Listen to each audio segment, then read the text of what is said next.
Money saving tips. Money is not the root of all evil, it's the love of it. And although we don't want to love money, let's admit the fact that it's important to sustain our needs. It gives us a good life for our family, and if you are generous enough, even your relatives and friends would be able to enjoy your wealth too. No matter how hard we work, money doesn't come easily, but it quickly runs out, right? So today, let's talk about some ways to save more money so our year 2022 will be easy peasy. Let's get on it. Number 1, save money by saving power. The more power we use, the more money we pay for the bills. So how can we save power? Kids even learn in school to turn off the lights when not in use. When you finish watching TV, unplug it. Don't leave the small red light on. It still consumes a little power. If possible, unplug devices after they are fully charged. In winter, we can let the sunshine in through the glass windows and doors to warm the house. Shut the blinds and curtains before sunset to keep the warmth inside. Turn the heater only when it is needed.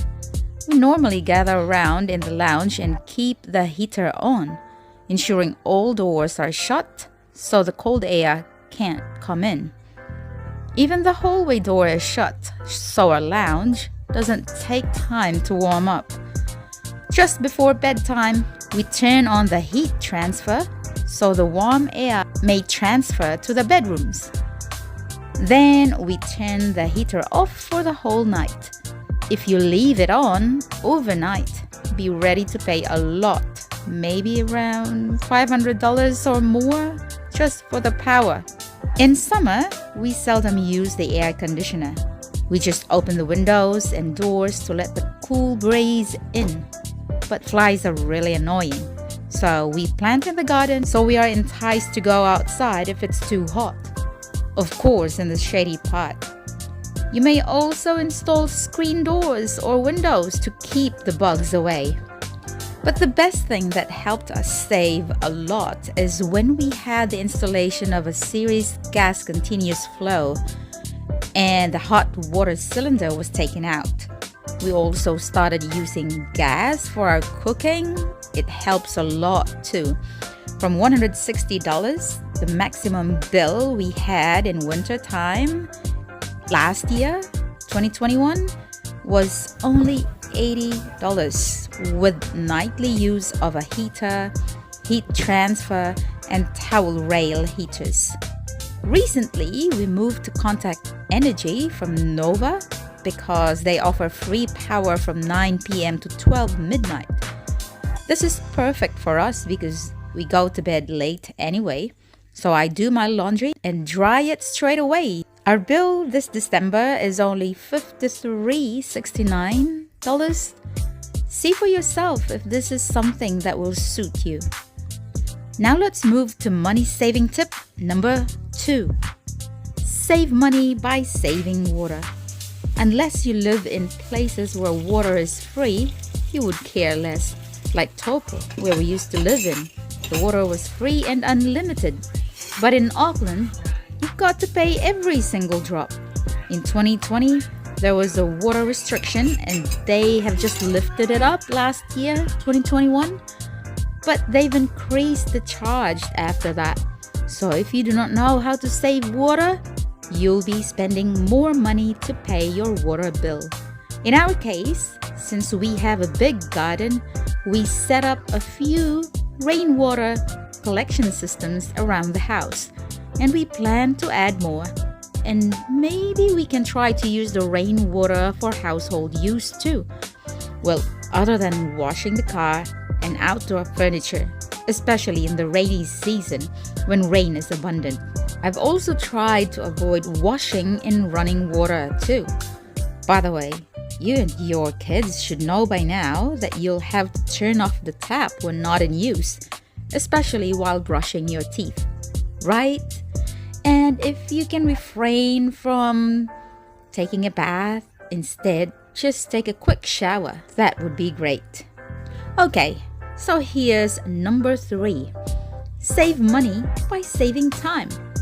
Look, how often do you go for groceries, gas up, call someone, etc.? The often you do it in a week, the more money you're wasting.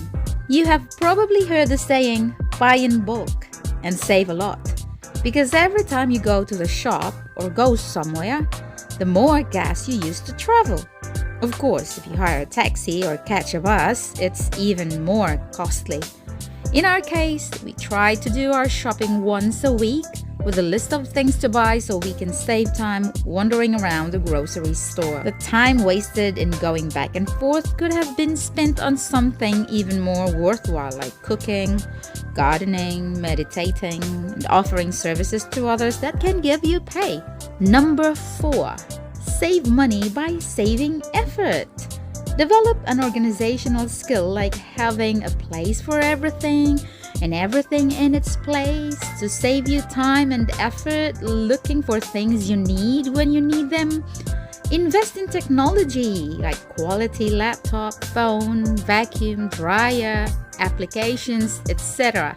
that will help you accomplish more tasks in a short period of time. Make sure this technology is really useful in saving time so you can do other things that can bring more money in. I insisted on buying a dryer so washing and folding the laundry would be quick. It saves me time and effort hanging them out. Anyway, in winter, it's really needed. When we didn't have a dryer before, we used to go to the laundromat to dry. It cost us at least $20 a week as we did the laundry twice a week. Well, on the farm before, we simply hang the clothes in front of the fireplace. We didn't realize it's actually harmful to our health as the moisture stays inside the house. No wonder I always had an itchy cough early in the morning. Tip number 5. Save money by saving your relationship. Separations and divorce require a lot of money, not to mention the heartaches it will cost you that will affect your health and well-being, as well as your job. Plus, if two are working together to raise a family, especially here in Auckland, New Zealand, where the mortgage or rent is really high, the load will be lighter. So save your relationship by spending quality time with your loved ones. Talk to them, laugh with them, and exert an effort to like what they like doing, if it doesn't really cost you anything. But of course, if the relationship is really toxic, it's not worth saving. Your health is more important than money, right? Money saving number 6. Save money by saving money. Purposely save money. Make a direct debit to your savings account. It will gain interest. When we saved $1,000 fortnight in 2014, by 2015 we received $80 each month as interest for our savings. When we started using our savings for the coming of the kids to New Zealand, the interest decreased. So that's how the bank works. But in 2020, we decided to move our savings to a time deposit where the interest is higher. But we continuously save on our savings account, so we were able to buy our first home using the savings, all of the savings we've got. Refrain from buying unnecessary things too. We're not needed. Don't buy it. If you can wait until you can pay in full and avail a discount. If you can pay your insurances, rates, school fees, and others in full right from the start so you can avail of the discount, do it. We've just decided to get a credit card after we bought the house. This was greatly advised to us by the mortgage manager. We were really hesitant because we didn't want to pay the yearly fees. But we've heard of this low-rate credit card of ANZ. There's no yearly fee. Well, we will just have to be mindful of our credits to be paid on time. And with discipline, it really works well with us, as we use the card to buy groceries and other things we wish to buy when we don't have the budget yet. We pay it off as soon as possible to avoid high interest. Actually, saving your money in the bank is not really ideal if you want to earn more. Investment is the key. I'll share with you some ideas I have started myself next time. So please like and follow if you want to grow.